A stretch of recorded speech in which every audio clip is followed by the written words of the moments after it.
Hello, this is your girl Kietta from Real Talk with Kietta, and I'm coming here today to talk about, you know what, let's do this. That's just what I'm going to title this. Let's do this.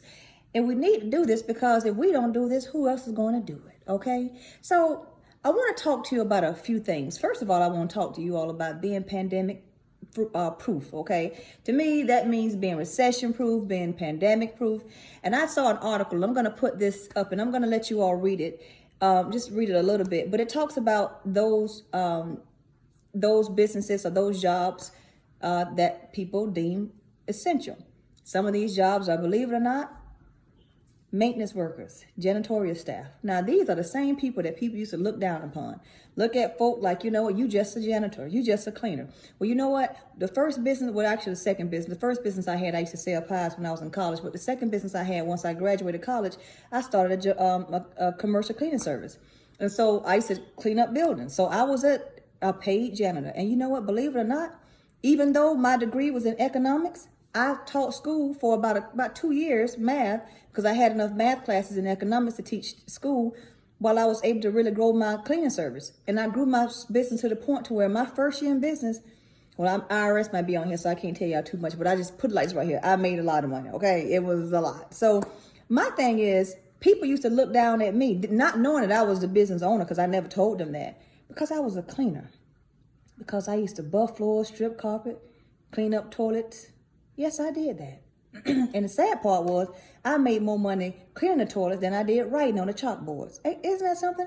I made more money cleaning the chalkboards than I did writing on the chalkboards. But we'll talk about that a little later. But I'm moving forward to say this right here. That's an essential position right now. So those of you all who are out of work, why don't you start your cleaning service? It's not going to cost you that much money. Start your cleaning service. That's an idea for you. Or what about those who are, you know, who are a waiter or a waitress, and these are the type of, you know, a lot of people make good money with tips, especially these good, expensive restaurants. They make a lot of money on tips. As a matter of fact, they have waiting lines, long application lines, waiting for people to take their jobs because people have been making $100,000 plus on some of these good jobs with those tips. So you know what? Don't fret. I know some of those restaurants are closed right now. You know what I want you to do? I promise you, why don't you start a personal serving company? It's still a lot of folks out here that got some money. So why don't you put yourself together? Won't you be a personal server for them? When they have their dinner parties or whatever, when they table talking about how they can make some more money, get rich off have the rich get rich and get more money off the backs of poor people. Why don't you go ahead on and be a server? That's what you do right now. And you know you'll get big money doing that. That's a business. That's a new frame of mind. So what we're doing is we're not sitting home right now fretting over what's happening. We're sitting right home right now plotting. We got to cook up us a plan. Because if we don't cook up us a plan, then coronavirus is going to cook us, and we don't have that kind of time. Right now, we got to get in where we fit in. And I'm telling you right now, it is a sink or swim situation. And I'm telling you, a lot of people are going to come out on this thing like, I'm telling you, broker than they ever have been before. But you got those few people who, I'm telling you, if you listen to what I'm trying to tell you right now, you'll come out on top. I promise you. Now think about what I'm saying. You have the sports players who was just yesterday, everybody was talking about, praising, looking at them, wanting to be next to them. Now some of them, not trying to be funny, got the coronavirus, okay, and nobody want to be next to them. Nobody even want to be bothered up with them. So now, guess what? The ones that you used to praise, the ones that you call celebrities, are no longer on the courts or on the baseball fields or on the football fields. Now your celebrities are now who really are the celebrities, who have always been the real celebrities, the real superstars. Your medical staff, your doctors, your nurses, your CNAs, your home health aides. They are our superstars. Our healthcare workers are our superstars. You know, the janitorial staff, they're our superstars. So you see how quickly those tables can turn and overnight. You understand what I'm saying? And you all want to act like y'all don't realize that God is not in control. This is what I'm trying to tell you. You already are a superstar. You don't have to be on the courts or no football field or playing no sports to be a superstar. You are that already. Okay, you are a superstar right now. I need you all to turn on your post notifications so when I upload a video that you all get notified that the videos are on, and you can please share them with your friends. And once you give a shout out, once you let me know or you comment on the video, I'm gonna give you a shout out. We're in this together. Share it with your friends and your families. I want to hear more about what you want to talk about. So why don't you put it in your comments? Kietta, let's talk about this. Or Kietta, can you address this? You can ask Kietta anything because I'm always going to be here for you all. I keep telling you all that. I'm not going nowhere. I don't care what you all say, what some of you all say in your comments. It don't matter. I will not leave you. Kietta's here to stay. I already told y'all that. Now, I want you all to see this video. I saw this video this morning, and it literally I literally cried. And I'm going to tell you why I cried. I cried because it reminded me so much of myself. Sometimes being that only person that's willing to step up and to stand up for what's right, no matter how unpopular it becomes. That video reminded me of something that I know how I felt and what I've done. And because I'm so about making sure that I don't care what nobody say or think, I'm so making sure I want to do the right thing, because it doesn't matter who's watching, because I know that God is always watching. That's just how I live my life. There's always things that pop up that we can do better on, and I call the question. I'm sorry, that's not how this works. We each have an opportunity to speak 5 minutes. I thought we did. Yeah, the question's been called. I'm sorry. And that's not how calling the question works. You need a second and you need to vote on it. Then I have a second for calling the question. So are you telling me that you're going to keep me from talking right now? You've talked all evening. Look here. You're calling me disrespectful because I've interrupted people, but this gentleman has turned off people's lights in the middle of a global health pandemic. That's what that gentleman did. Point of order. And you think I'm disrespectful for interrupting you? Point of order. This gentleman has had the ability to do any number of things. We could have banned large gatherings. We could have closed the beach. We could have put a moratorium on utility shutoffs. I recessed. Also not within your power, and the attorney has held that that's true. I recessed the meeting. You came up with new rules at the beginning of the meeting, and then you didn't even want to follow the rules that you came up with. And you took advantage. This is a banana republic is what you're turning this place into with your so-called leadership. Does a recess mean that we will be... Yes. Camera on that? I don't care anything about this. Camera on that? I don't care anything about this. We should have been talking about this last week. Can we... We cut off people's utilities this week and made them pay what could have been their last check to us to turn their lights on in a global health pandemic. But you don't care about that and you didn't want to meet. But every other year you go around and beg people for their votes. Hey. Can we explain But the you recess? care more about your relationship with that guy than you care about the relationship with the people who don't go to work in this building. Order! You were done. You're done. You're done. Disrespect. It's disrespectful is what you've done to the working people in the city. I didn't do anything. You failed to act. I didn't do anything. When you're a leader, you failed to act. You said you didn't do anything. You failed to act. When you had an opportunity. Party for State House. I don't care anything about that. You think anybody cares? Does a recess mean that we can reconvene tonight, or... Okay. Is that in 5 minutes, or... It's when the chair comes back. I want to say I promise you, the Commissioner Omari Hardy, you know what? Hats off to you. And I wish you can run. They talking about for State House. I wish you can run for president. That's what I'm talking about. We need whatever U.S. office. We need people like you to stand up for what's right. And I'm dealing with something like that in my neighborhood. I live in a neighborhood called Palm Lake in Florida. And Palm Lake Homeowner Association has been very racist towards me. And I'm telling you, and I've been here for 18 years. And I know how it feels to be that one person to know that people are doing something so wrong. And because you stand up for it, they want to alienate you from it and alienate you and treat you wrong. But one thing I liked about that man, Mr. Hardy, is that it didn't matter what nobody else said. Those others that sat around and did nothing, they made you all complicit in the actions of that mayor. That lady's name was Mayor Pam Triolo, okay? That was the lady, the mayor. And then the guy, the city manager who was over to turn off the utilities and stuff like that, his name is Michael Bernstein. He's actually the city manager down here in Florida, Lake Worth. I don't live too far, so it's hitting right home for how what was doing was right wasn't important. That wasn't important to some people, but it was important to only one person in that room. Because if it was important to the other people at the desk, at the other commissioners, and the city manager, they would have said something. But instead, they let it go. And that's what I'm talking about. You have to be that that one person. It takes one person to stand up and do what's right. I'm telling you, at Palm Lake Homeowner Association, where I live at in Florida, it was one person that stood up to just say, you know what? Let me not alienate Kietta and let me talk to her, because I know she's a nice person. And because that one person said a couple of words to me, some of the people in the neighborhood have alienated him and upset with him just because he talked to me. Like I'm just this person that's just, all because they don't like me because I believe in standing up for what's right. That's what I'm saying. Let's sit home and let's teach our children that. Not about being popular. Not about doing things for show and to get, people to think that you this and you that, because when you get home, you bat crazy. You know when you get home, you ain't willing to really help nobody but yourself. But you want everybody else to think you just these wonderful people who wanted to vote for you and want to get all these praises, and you ain't worth 25 cents. And I don't mean that in a bad way. I'm talking about if you know you can't tango, stay off the dance floor. And that was what you call being exposed. That Mayor Triolo and Michael Bernstein, that Hardy, Mr. Hardy exposed them. I'm telling you, this is the year for exposure. This is the year of uncovering. And if what you're doing, if you thinking you're getting away with it, it will be shown. And let me tell you something. Y'all run around here, everything is a lot of stuff is getting ready to be exposed now. You're going to see a lot of people who you thought was for you, they not for you. You're going to think that, oh my gosh, this person has changed. They didn't change. They've been that same way. They've been that same racist way ever since you've been knowing them. You just didn't know that side of them. And I'm not speaking about just I want to be clear, not just white people. I'm talking about some of you black people too. You want to run around here and stick with the black people just because, oh, we black, so I'm going to stick right by them. You better stick with the right thing. You better stop picking sides and pick the right side.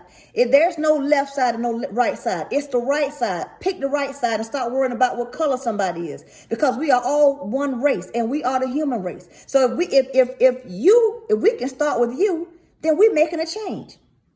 I'm talking to some of you all white people out here. You all know that you have a lot of racist friends. You all know that they racist and they say mean and nasty stuff. If you endorse it and you don't say nothing, that makes you complicit in their actions. Speak up. Speak up. It's time to do the right thing in front of the public and behind the closed doors. Be that same person. Bring that same energy here in the inside of your house. Bring that same energy on the outside. Don't hide no more. Ain't no more hiding. Let's not hide no more about how you really feel about stuff. It's time to be exposed. People out here looking at all these celebrities thinking that they have it easy and this stuff and whatever. But let me tell you something. You got a lot of these professional people who make movies, people who used to be directors of film, people who build stages, the camera crew. Them people are out of work, out of jobs. And some of them people get paid $10,000 a day. So celebrities, some of them people who's not being able to play sports right now, those sports celebrities and stuff like that, they're losing millions of dollars a day, a month. So it's all relative. Our broke may be, your broke may be, okay, if I don't have $10, I'm broke. But their broke could be, I need $10 million because I have to pay all these bills and my bills are $10 million a month. So guess what? It's all relative. You understand what I'm saying? So because it looks good don't mean it's good. The monkey's head shine on two sides. You understand what I'm saying? And I'm telling you right now, everything that glitter is not gold. So you're not by yourself. Now, another thing I want to talk to you about, a lot of people, and I'm just telling you right now, is going to start losing their jobs. You're going to have a lot of people a lot of educated folk, okay, who now are losing their jobs, and they're going to have to take more menial jobs, which means some of you all that's already in some of these menial jobs are going to be losing your jobs because you have other people competing against your job for your jobs right now. That was never even in the workforce like that, because you have a lot of small businesses that's closing down. What are they going to do? What are they going to do? They have to feed their families. So that's why I'm telling you, make yourself more valuable. And I'm going to tell you how you can do that. If you have say, for example, you find that list of essential jobs, you better figure out a way to get in there some kind of way. Make it happen. If you know right now you're on a job and you're a part of clerical staff, but however, you know right now that it needs some dusting done at the top of the shelf, I'm trying to tell you, I'll pull me a chair up and be on the first thing smoking on top of that table, on top of that shelf, dusting. You understand me? Dusting. Do what you have to do right now. You better get in where you fit in. If you know right now that you working at I'm just saying, you know literally right now if you working at the post office, I'm just saying, and they're telling you we're gonna cut the routes because everybody else needs jobs, so we have to cut hours or whatever. You know what I'll be looking at? Okay, well, y'all can cut the hours or whatever, but guess what? I need to sweep these floors, so I'll pick up me a broom and start sweeping. I'm trying to tell you right now, make yourself valuable. I'm going to tell you a story that my grandmother told me. Now, I don't know if it's true or not, but I believe everything she used to say, and I'm telling you, she had the best stories in the world. She told me about her husband, my grandfather, who died when my father was 2, so I never got a chance to meet him. But she told me that he was looking for a job, and he was a hustler by nature. And so he saw a grocery store that was in his neighborhood. And so he would visit that grocery store every day and put an application in. And Mr. Charles, who was the boss of the store, told him, listen, we don't have any positions for you. I know you want a job and I want to help you. However, we don't have any positions. So my grandfather would say, okay, I understand. And every week my grandfather would come back to the store and check in with Mr. Charles. So then my grandfather would just start walking in the store, speaking to everybody. And people would be like, well, why are you coming in this store? And my granddad would say, well, I just want to get to know everybody because I'm going to be working here one day and I want to already get acclimated and used to you all. And the people start calling him crazy. So one day the store manager, Mr. Charles, came to my grandfather and said, let me tell you something. You get your butt out this store right now. You messing up my staff. They don't want to know you. They don't know you. Why do they want to know who you are? They don't care nothing about you. You don't work here. My grandfather said, but not yet. But my plan is to work here, Mr. Charles. And Mr. Charles told my granddad to kick rocks because he was crazy. My grandfather was always nice and told him, okay, I'll leave, Mr. Charles, but I'll be back next week to see just in case you may have something. So the following week, my grandfather came back, and Mr. Charles just looked at him. It just got to the point where he wouldn't even say anything. He just used to shake his head at my granddad because he thought my granddad was crazy. One day, my granddad came in there after coming in there for 2 months straight. And so my granddad just picked up a broom and just took the broom outside and started sweeping up the parking lot. Mr. Charles said to my granddad one day, yelled at him, what are you doing, son? Why are you sweeping up this parking lot? My granddad said, because it's dirty, Mr. Charles, and it needs to be clean. The customers need to have a clean place to come in and buy their grocery. Mr. Charles told him, let me tell you something. I already told you I'm not hiring. And if I was hiring, you wouldn't be the person I'm hiring because I have 25,000 people in front of you. Okay, that I already put an application. So if you want to be crazy enough to be out here and sweep this this parking lot, then you stupid behind man, you do it. And my grandfather just smiled at him and said, well, yes, sir, Mr. Charles, I'll do it. My granddaddy came and swept that parking lot every day for a whole month and didn't get paid. They even got to the point where the workers used to come outside and laugh at my grandfather. Thought he was crazy. Mr. Charles got to the point where he just used to shake his head and say, boy, this man is crazy. Well, guess what? A family member died and my granddaddy came into the store and said, Mr. Charles, I just want you to know I won't be here tomorrow because I had a family member that died, but I will be back on Sunday. Say, Mr. Charles said, why are you telling me this? You don't work here. I don't care nothing about that. As a matter of fact, I give you my condolences that one of your family member died, but you don't need to tell me about your family member because you don't work here. And my granddad said, I understand that, Mr. Charles, but I just thought I would let you know just in case you was looking for me. Mr. Charles shook his head and said, trust me, I have no reason to look for you. Mr. Charles walked in the store. My granddaddy went on to the funeral, went to the funeral. And when my granddad was at the funeral, guess what happened? The owner of the store pulled up on that Saturday. And the owner of the store hadn't been in there in I don't know how long. Nobody never really saw the owner of the store. The owner of the store came and pulled up in that parking lot and opened that door and started going off. He went ham. I mean, he was cussing and fussing. And he said to the people, where is that damn Mr. Charles? And everybody was scared.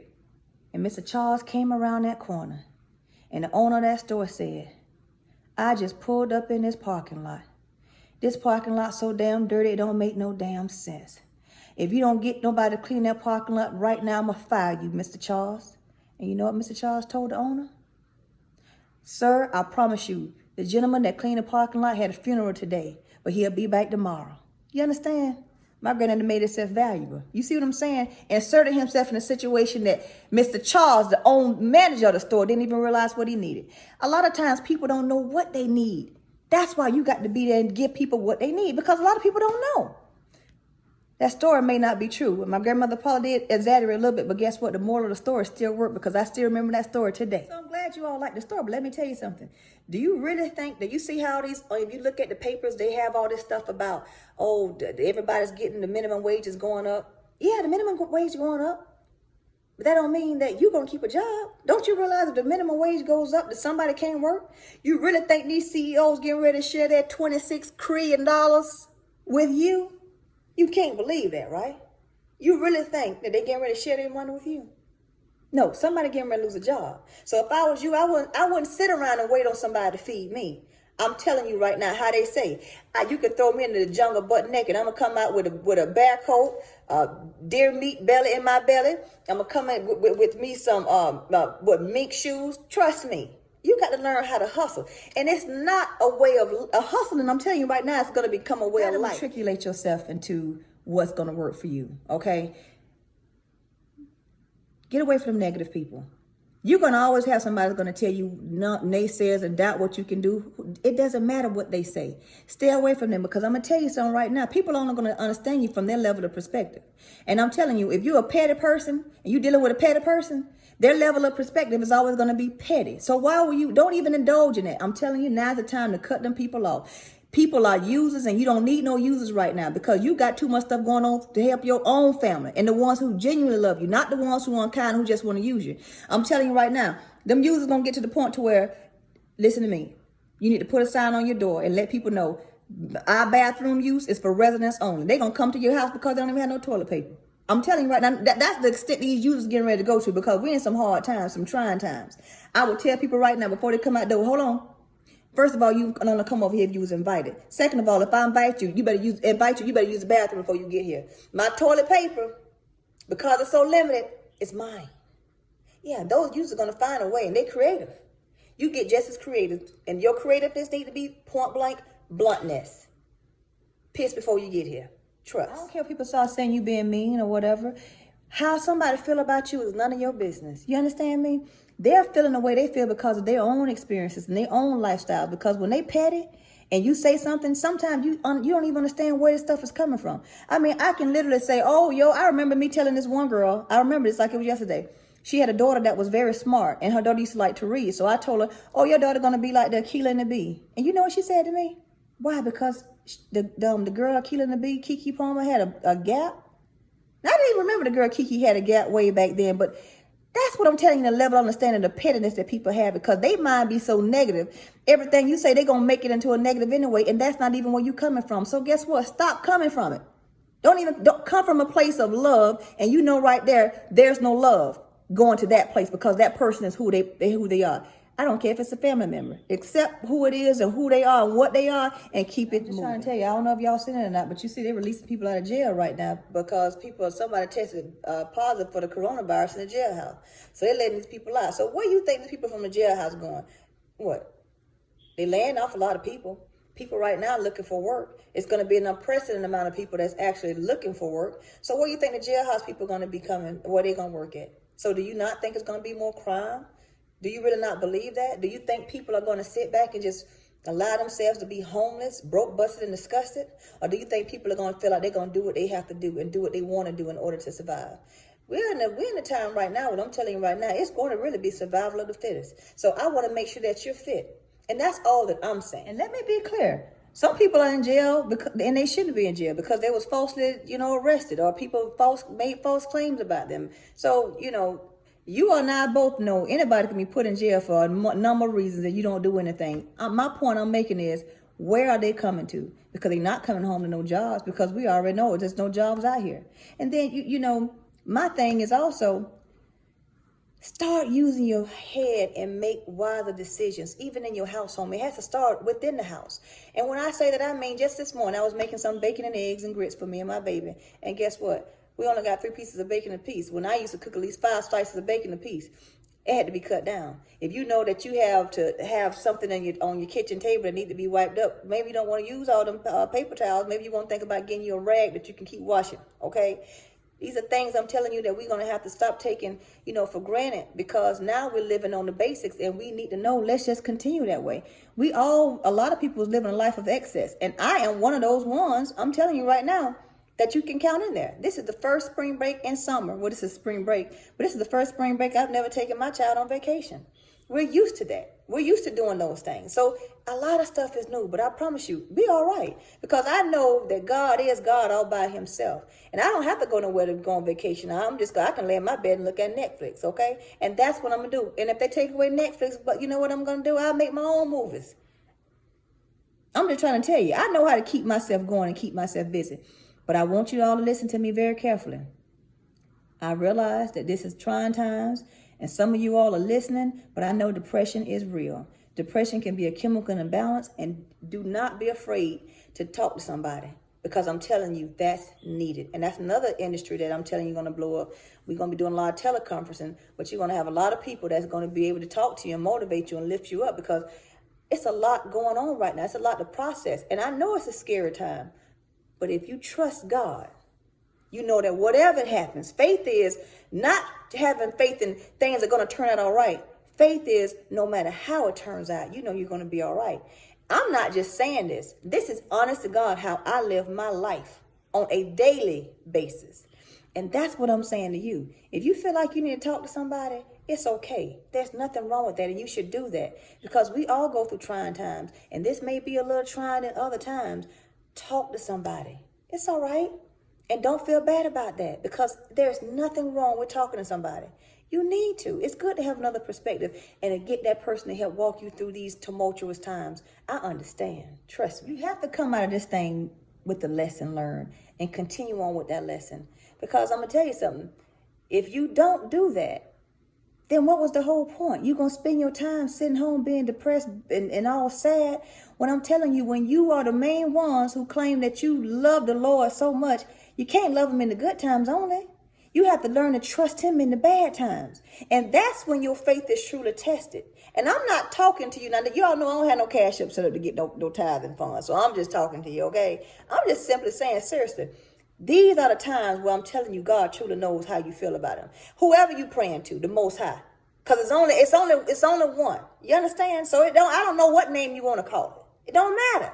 That's not my business. But what I am telling you is this is the time now. If you truly are about what you're saying that you are, then this is the time that you're going to show that. Don't be running around here scared. It's all right to be nervous, and it's okay. I know some of these parents are home. You know, you don't know what to do with your children.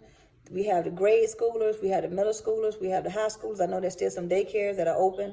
Like I was saying, if you're in an area and if you know that you can help watch somebody's children, I ask that first of all, parents, I know you got to check this person out because you have a lot of pedophiles and a lot of different people here. So I know you don't want to leave your children with anybody, but I'm just saying a trusted person, you know, stop. If you don't mind, please don't nickel and dime them. You know we're going through a hard time. So if you can help out, please be that person to help a family member or a friend out and help watch their children if you know they still have to go to work.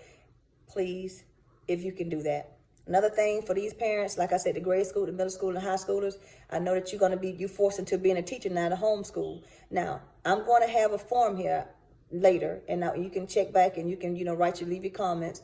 But what I'm going to do is I'm going to give you all later in the comments some websites that you all can go to help assist you with your children.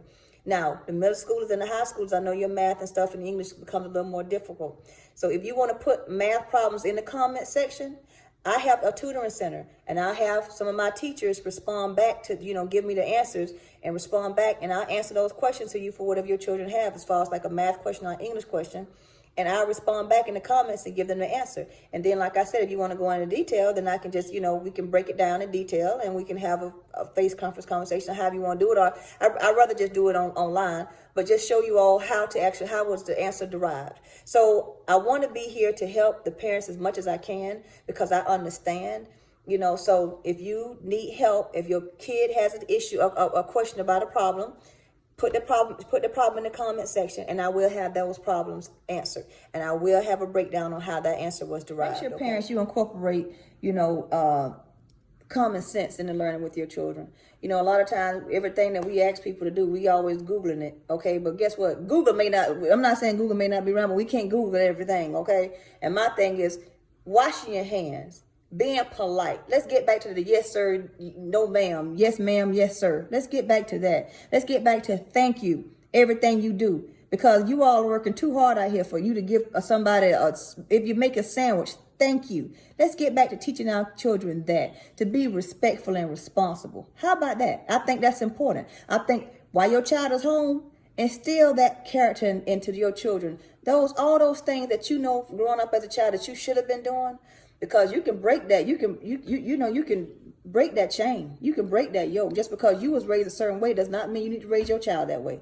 Go back to the basics and instill that in your children. Use this time to do that. Let's teach these young men and young women out here, our young kids, how to cook. We don't need to be eating out all the time. Yeah, that's a treat. But can we get back to the basics and know how to cook? Can we show them how to make sure to wash the dishes, which means cleaning the kitchen don't just mean washing the dishes. That means wiping down the counters. That means sweeping the floor, mopping the floor, straightening up the chairs in the kitchen. That's what that means. And that's what we need to get back to instead of half doing it, doing everything in such a rush. This is such a microwave society where everything we want done is right there in a second.